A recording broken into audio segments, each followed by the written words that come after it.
Hey everyone, it's great to see you again. This is Alex Slawsby, Noble's class of 1996, here with another Noble's Innovation Series story.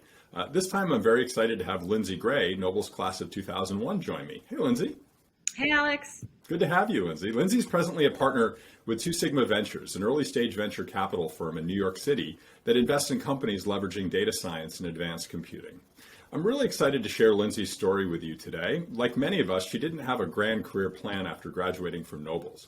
She did, however, put a lot of thought into each step she took, and that helped her figure out ultimately what she wanted to do. So Lindsey, thanks again. Let's start with your time at Nobles. Could you share some memories of your time there? Sure. I had a great experience at Nobles. I started in the seventh grade, and the thing I think about most when I reflect on my time at Nobles is just the amazing sense of community that was there that really permeated every part of my life at Nobles. I think about eating lunch with everybody in the castle, and spending time with all my friends in Gleason Hall, and assembly every day. And I was a boarder for a couple of years, so I think about the community of, around boarding and in Wiggins. And what I think about is it wasn't just my grade together. There was really a community feel across the whole school, students of different ages, faculty, and staff across the board. And I think that's really special. I feel really lucky that I got to have it part of my life. What led you to choose to attend Connecticut College? I think I was looking for that same community feel when I went to college. So it felt like the obvious choice for me was going to be a small liberal arts school where similarly, classes are small and you get to participate a lot in class. There were multi-grade dorms. So again, the whole school kind of came together in a community feel, and that felt like the right next step after Nobles, and ultimately had a great experience in college too.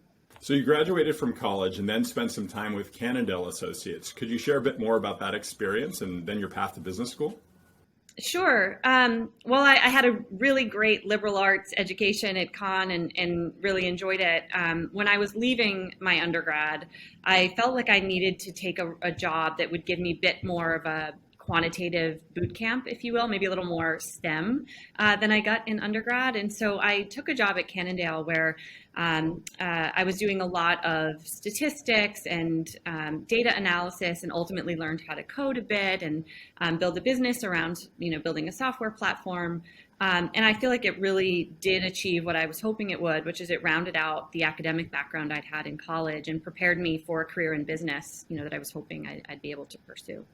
Next, you attended Harvard Business School. What was your experience like there? Yeah, so, on my path to HBS, I was really trying to find out, after business school, if I was going to spend 2 more years in business school, how could I use that time to set myself up well for, the rest of my career? And so actually, before even starting at HBS, I tried out a different role between Cannondale and HBS and a bit of an internship with CVS Caremark. Those two companies had just merged, and my time at Cannondale had taught me I liked building new businesses, and I had liked doing that inside of Cannondale, the consulting firm that I was with. And so I thought, what would that feel like to do that inside of a big company? So I took a short hop, maybe 8 months or so at CVS Caremark, where I was helping them spin out some new businesses using the data of the two merged companies. And it was a lot of fun. So I had a consulting experience, I had a big company experience. And then when I went to HBS, I thought, everything I've done is sort of entrepreneurship related, but I haven't actually worked at a startup. So I spent some time working at Narragansett Beer, which was actually a relaunch startup. They were just rebuilding the business and starting to think about what the brand and company could look like. And so my time at HBS was a lot of fun, meeting new friends, some good time in the classroom, but then also this really fun startup experience that I had. And then also, during the summer and then, during a bit of my second year at HBS, I realized I had liked that consulting experience. How could I find a similar consulting experience that will allow me to, build new companies and try entrepreneurship? And it was sort of that format again. And that's where I reconnected with you, Alex, working for Clay Christensen at a consulting firm he started called Innosight. So I really sort of tried the menu of different type of, entrepreneurship and business building roles, and ultimately decided the consulting role felt like the best fit for me at that juncture in my career. And that's sort of what I pursued during HBS and then after. Could you share a little bit more about the 2 years at Innosight and then how that set you up for your next step? Sure. Yeah. Innosight was a great experience. When I joined, I think we were about 25 or 30 people, including you. And, during that time, what I did is work on projects where we would go into Fortune 100 or, maybe 500 companies who had interesting intellectual property or felt that they could build a new business inside of their, already large company. And Innosight and our team would go in and help them do that. And it was really fun. It was like building mini startups inside of large companies. So I got to try out lots of different industries and work with really smart and thoughtful people to do that. And it ultimately really cemented the fact that, entrepreneurship in one way or another was really something I was interested in pursuing, and perhaps investing in startups like the large companies were doing to help them grow and succeed was also really interesting to me. So I was doing that out of Boston. I had stayed in Boston after HBS.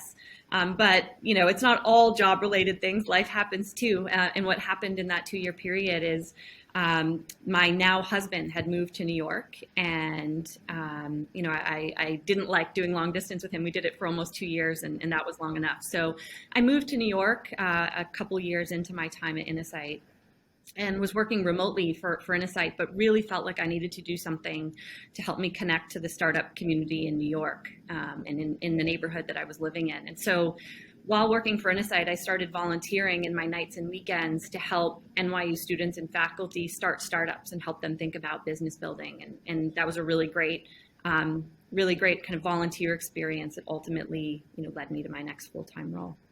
Yeah, love to hear more about that. Setting up NYU's Entrepreneurial Institute, could you share a bit more about that?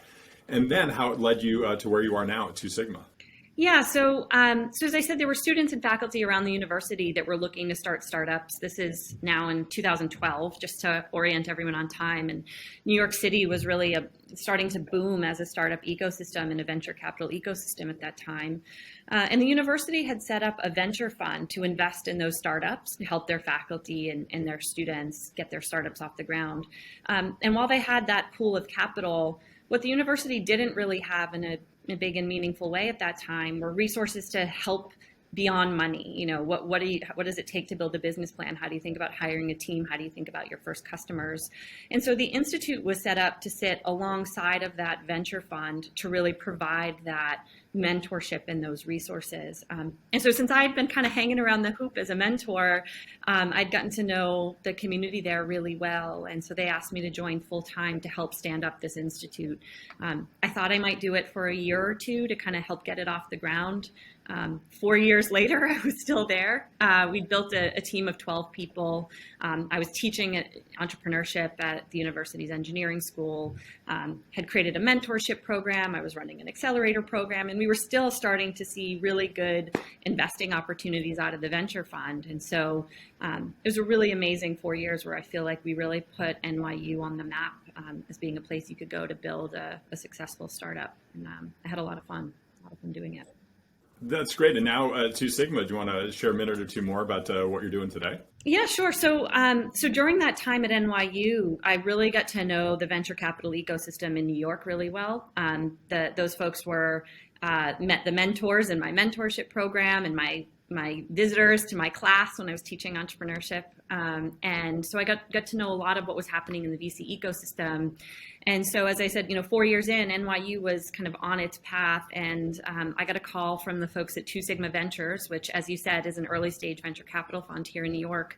And they were really looking to, continue to build out the leadership of their firm. And we're looking with someone with my background who'd spent a lot of time working with the startup community in New York to come and help build the firm. So I came over here in 2016. It's been almost 5 years. And as you said, I'm one of the partners at the firm.